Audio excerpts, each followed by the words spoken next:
عمل صالح کے اعتبار سے ایک ریمائنڈر جو مجھے آپ تک پہنچانا تھا، اتفاق سے اس کے متعلق قرآن کی ایک آیت کی تفسیر بھی میرے سامنے آ گئی۔ اس آیت اور اس کی تفسیر کو تو میں سامنے رکھوں گا ابھی، لیکن پہلے وہ مسئلہ بیان کر دوں۔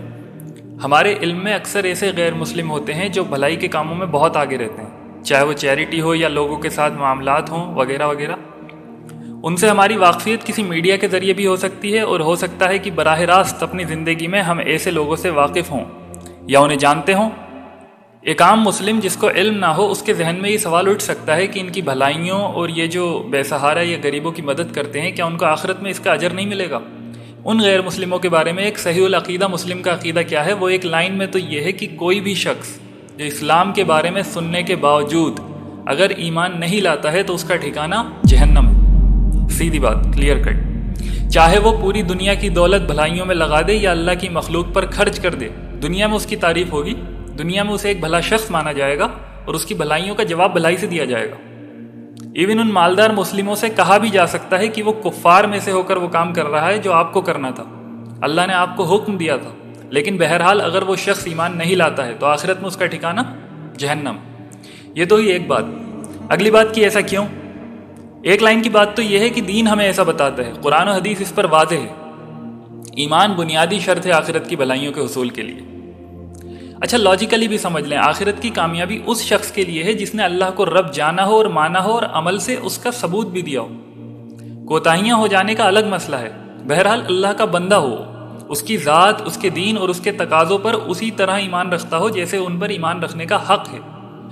اب جو شخص بھلائیاں صرف اپنی نفس کی آواز پر کر رہا ہو، رب کے حکم سے نہیں، وہ اس کا بندہ کہاں بنا؟ بلکہ اگر وہ تمام باطل ادیان میں سے کسی دین کا پیروکار ہے تو باطل کے اندھیروں کے درمیان دین حق کی واضح کلیئر روشنی اس کو دکھائی نہیں دی، یا اس نے دیکھنے کی کوشش نہیں کی، کیونکہ ہمارا ایمان ہے کہ دین حق،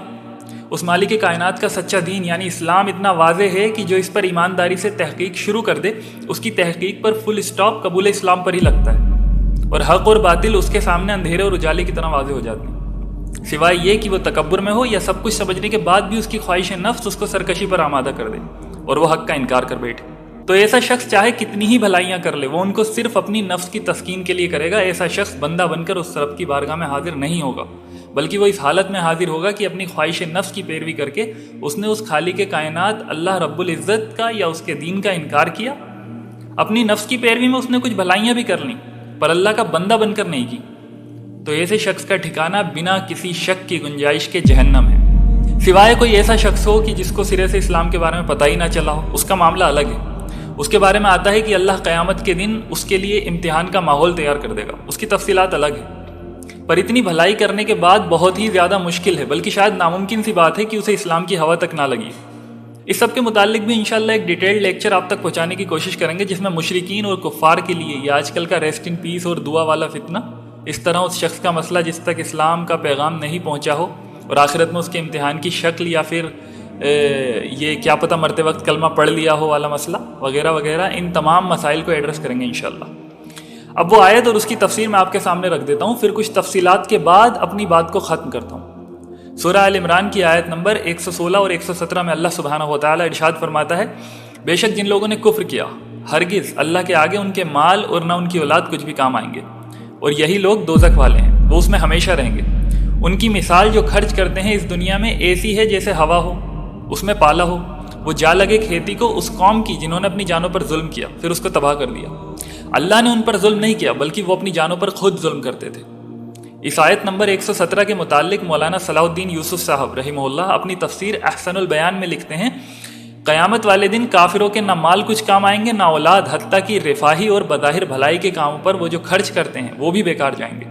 اور ان کی مثال اس سخت پالے کی سی ہے جو ہری بھری کھیتی کو جلا کر خاکستر کر دیتا ہے، یعنی راکھ کر دیتا ہے۔ ظالم اس کھیتی کو دیکھ کر خوش ہو رہے ہوتے ہیں اور اس سے نفع کی امید رکھے ہوتے ہیں کہ اچانک ان کی امیدیں خاک میں مل جاتی ہیں۔ اس سے معلوم ہوا کہ جب تک ایمان نہیں ہوگا، رفاہی کاموں پر یعنی ویلفیئر وغیرہ کے کاموں پر رقم خرچ کرنے والوں کی چاہے دنیا میں کتنی ہی شہرت ہو جائے، آخرت میں انہیں ان کا کوئی صلہ نہیں ملے گا، وہاں تو ان کے لیے جہنم کا دائمی عذاب ہے۔ یہاں تک تفسیر کا حصہ تھا۔ اچھا، پھر اس کی بھلائیوں کا کیا ہوگا؟ کیا ناانصافی نہیں ہوگی اللہ کی طرف سے؟ نہیں ہوگی۔ کیسے؟ دیکھیں، سب سے پہلے تو اللہ نے خدمت خلق یا انسانیت کی بھلائی کے کاموں کو انسانوں کی جبلت میں اچھا بنا کر رکھ دیا، بائی ڈیفالٹ ان میں انسٹال کر دیا۔ جس کی وجہ سے لوگ اس کی تعریف کریں گے، اور قریب ہے کہ دنیا میں اس کو اس کا اجر حاصل ہو۔ کس طرح ہوگا یہ اللہ کے علم میں اور اس کی حکمت پر ہے، اللہ عالم۔ آخرت میں یہ ہو سکتا ہے کہ جہنم میں اس کو ان کے مقابلے میں کم درجے کا عذاب ہو، جو اسلام کے دشمن یا کھلے مخالف یا بڑے بڑے جرموں کا ارتکاب کرنے والے لوگ تھے، کیونکہ جہنم میں بھی درجات ہیں۔ یہاں آپ صلی اللہ علیہ وسلم کے چچا ابو طالب کو یاد کر لیں۔ خود رسول اللہ صلی اللہ علیہ وسلم کو دشمنوں سے حفاظت میں رکھا۔ آپ صلی اللہ علیہ وسلم کی خاطر کتنی تکلیف اٹھائیں۔ اللہ کے پیغام کو دنیا تک پہنچانے کے اتنے بڑے منصب، رسالت کی پروٹیکشن کے لیے اللہ نے ابو طالب کو ذریعہ بنا کر ایک لمبے وقت کے لیے مقرر فرما دیا۔ اس سے اچھا کام کیا ہو سکتا ہے؟ خود وقت کے نبی کی حفاظت کرنا،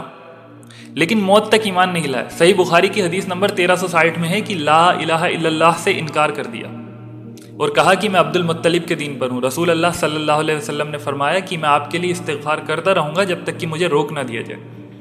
اس کے بعد سورہ توبہ کی آیت 113 نازل ہوئی کہ نبی کے لیے اور مومنوں کے لیے شائع نہیں کہ وہ مشرکوں کے لیے بخشش مانگے، چاہے وہ ان کے رشتہ دار ہی کیوں نہ ہو، جبکہ ان پر ظاہر ہو گیا کہ وہ دوزخ والے ہیں۔ اور صحیح مسلم کی حدیث نمبر 510 انٹرنیشنل نمبر 209، اس میں ہے کہ جب رسول اللہ صلی اللہ علیہ وسلم سے پوچھا گیا کہ کیا آپ نے ابو طالب کو کچھ فائدہ پہنچایا، وہ ہر طرف سے آپ کی حفاظت کرتے تھے اور آپ کی خاطر غضبناک ہوتے تھے، آپ صلی اللہ علیہ وسلم نے فرمایا کہ ہاں، وہ کم گہری آگ میں ہوں گے، اگر میں نہ ہوتا تو وہ جہنم کے سب سے نچلے حصے میں ہوتے۔ اور صحیح مسلم ہی کی حدیث نمبر 513 اور انٹرنیشنل نمبر 210 میں ہے کہ آپ صلی اللہ علیہ وسلم سے ابو طالب کا ذکر کیا گیا تو آپ صلی اللہ علیہ وسلم نے فرمایا کہ امید ہے قیامت کے دن میری سفارش ان کو نفع دے گی اور انہیں کم گہری آگ میں ڈالا جائے گا جو ان کے ٹخنوں تک پہنچی ہوگی اور اس سے ان کا دماغ ابل رہا ہوگا، ولیعذ باللہ۔ تو اگر ہمیں واقعی لوگوں کی فکر ہے تو اس تباہی سے انہیں آگاہ کرنا ہے جو کسی بھی پل موت ہوتے ہی شروع ہو جائے گی۔ جن سے بھی آپ کنیکٹ ہوں ان کو بتانا ہے، اس بات کو سامنے لے کر آنا ہے، یعنی حق کی تبلیغ میں حکمت کا استعمال کرنا ہے، بے شک کرنا ہے، اس کو احسن انداز میں سمجھانا ہے، گولا نہیں مارنا جا کر، لیکن حقیقت واضح ہو۔ ایسا نہ ہو کہ دعوت خوشامد بن جائے اور آپ حق کو ہی تبدیل کر دیں یا اس کے ذہن کے مطابق مینیپولیٹ کریں، وہ پھر حکمت نہیں بلکہ حماقت ہے۔ اس کو کلیئر پتہ چلنا چاہیے کہ اگر وہ ایمان نہیں لایا تو تباہی اس کے انتظار میں ہے۔ جب تک زندگی گزار رہا ہے گزار لیں، آنکھیں بند ہوتے ہی ہر حقیقت سے پردہ اٹھ جائے گا۔ ڈرائیں اسے، جذبات پر چوٹ ہوتی ہے تو ہونے دیں، یہ اس سے کہیں بہتر ہے کہ اس سے میٹھی میٹھی اور بھائی چارے کی فرضی باتیں کر کے اسے اندھیرے میں رکھا جائے یہاں تک کہ اس کی موت ہو جائے۔ اچھا، ہر بندے کے لیے ہر ریلیجیس اسکرپچرز کی ڈیٹیل میں جانا ضروری نہیں ہے، ہر بندہ اس کام کو صحیح طرح سے کر بھی نہیں سکتا، اس کا لیول الگ ہے۔ آپ کا کلیگ آپ کی علمی سطح کا بندہ ہوگا، اس کو سمجھانے کے لیے خود بھی دین کی بیسک اور صحیح انڈرسٹینڈنگ سیکھے۔ لاجیکلی بھی اسلام کو ایکسپلین کرنا آسان ہے، پر یاد رہے لاجک ہدایت کے لیے اور سورس تک پہنچنے کے لیے لگایا جاتا ہے۔ دین کی ہدایت آسان ہے پر اندرونی ڈیپ مسائل مشکل ہیں، مطلب عمل کے اعتبار سے نہیں کہہ رہا، تحقیق کے اعتبار سے کہہ رہا ہوں۔ سورس پر پہنچنے کے بعد سماع و اطاع والا معاملہ ہوتا ہے کہ ہم نے سنا اور ہم نے اطاعت کی، پھر ہر چیز میں ناقص عقل نہیں لگائی جاتی، وہ بھی تب جب کہ گہرائی سے علم نہ ہو شریعت کے اصولوں کا۔ عقل علم کی محتاج ہے، علم کی کم و بیشی نتائج میں تبدیلی کا سبب ہوتی ہے، اس لیے ہر فیلڈ کے ایکسپرٹ ہوتے ہیں اور دین کے ایکسپرٹ علماء ہیں جو مشکل مسائل کو اسلاف کے فہم کی روشنی میں حل کرتے ہیں، اور اس حالت میں بھی ہوتے ہیں کہ اپنے موقف کو دلیلوں کے ساتھ سمجھا سکیں، جس میں نفس کی تسکین کا دخل اور ماحول کا اثر غالب نہیں ہوتا، صرف حق کی تلاش ہوتی ہے، پھر چاہے وہ خواہش اور ماحول کے کتنا ہی خلاف ہو جائے۔ بہت سے لوگ اپنا لاجک لگا کر دین کے بہت سے حقائق کا انکار کر دیتے ہیں، صحیح احادیث کو اپنی کم علمی کی بنیاد پر زبردستی قرآن سے ٹکروا دیتے ہیں، یا غیر مسلموں کو کسی مسئلے کا جواب دینے کی حالت میں نہیں ہوتے تو اس حقیقت کا ہی انکار کر دیتے ہیں۔ یہ سب آدھے ادھورے علم کا نتیجہ ہے کہ نبی ایسا کیسے کر سکتے اور ایسا کیسے کہہ سکتے ہیں وغیرہ وغیرہ، جبکہ اس کا صحیح فہم ان کو حاصل ہی نہیں ہوا ہوتا ہے، صرف عقل کو بنیاد بنا کر کھیل رہے ہوتے ہیں۔ اور جیسا کہ میں نے کہا کہ عقل علم کی محتاج ہوتی ہے، ایک تو عقل پرستی، اس پر آدھا ادھورا علم، اس پر اصولوں سے ناواقفیت، اس پر غیر مسلموں کی مقبولیت کی فکر، اس پر باہری ماحول کا اثر، موجودہ علم کی روشنی میں جو چیز نفس کو تسکین پہنچائے اس کا غلبہ، یہ تمام چیزیں وجہ بنتی ہیں گمراہی کی۔ اس پر ایک الگ سے ریمائنڈر لائیں گے کبھی انشاءاللہ، جس میں اس طرح کے فتنوں کی کمزوریوں کو تفصیل سے واضح کرنے کی کوشش کریں گے۔ بہرحال بات کہیں اور چلی گئی، تو ہمیں بے شک ان غیر مسلموں کی فکر ہونی چاہیے کہ انہیں ہدایت ملے، اور اگر وہ بھلے لوگ ہیں تو ان کے ساتھ بھلائی کا رویہ بھی ہونا چاہیے۔ بے شک بھلائی کا جواب صرف بھلائی ہے، اور سب سے پہلی بھلائی یہ ہے کہ انہیں ان کی آخرت کے اعتبار سے الرٹ کیا جائے، انہیں اندھیرے میں نہ رکھا جائے، یہی ان کے لیے ہماری اصل فکر ہے، اور یہی حق ہے کہ صرف وہ بھلائیاں جن کو ہم بھلائیاں سمجھیں وہ آخرت کی کامیابی کا سرٹیفکیٹ نہیں ہے۔ بلکہ جن کو اللہ نے بتایا ہے کہ دنیا میں بھلائی اصل میں ہے کیا اور وہ کیسے ہوگی اور کس دائرے میں آ کر ہوگی، وہ اصل بھلائی ہے۔ سورہ نساء کی آیت نمبر 124 میں اللہ سبحانہ و تعالیٰ فیصلہ کن بات فرماتا ہے، اور جو اچھے کام کرے گا، مرد ہو یا عورت، بشرطے یہ کہ وہ مومن ہو، تو ایسے لوگ جنت میں داخل ہوں گے اور ان پر کھجور کی گٹھلی کے شغاف کے برابر بھی ظلم نہ ہوگا۔ اسی طرح سورہ طٰہٰ کی آیت نمبر 112 میں فرمایا، اور جو کوئی نیکی کرے بشرطے یہ کہ وہ مومن ہو، تو نہ اسے کسی ظلم کا خوف ہوگا اور نہ کسی نقصان کا۔ تو سب سے پہلے ایمان لانا اور اس کے بعد اللہ کے حکم کے آگے خود کو سرنڈر کر کے اس کے حکم کی پیروی میں ان بھلائیوں کا انجام دینا اصل میں کامیابی کا راستہ ہے۔ اس سے ہٹ کر ایمان کی نعمت اور اسلام کی توفیق سے خالی ہر راستہ صرف تباہی کی طرف لے کر جاتا ہے، چاہے بظاہر وہ کتنا ہی خوبصورت کیوں نہ نظر آ رہا ہو۔ میں نے یہاں اپنے علم کی حد تک اس مسئلے میں اصلاح کی کوشش کی ہے، اگر اس میں کچھ غلطی ہوئی ہو تو اللہ اس کو مجھ پر اور ہر سننے والے پر واضح کر دے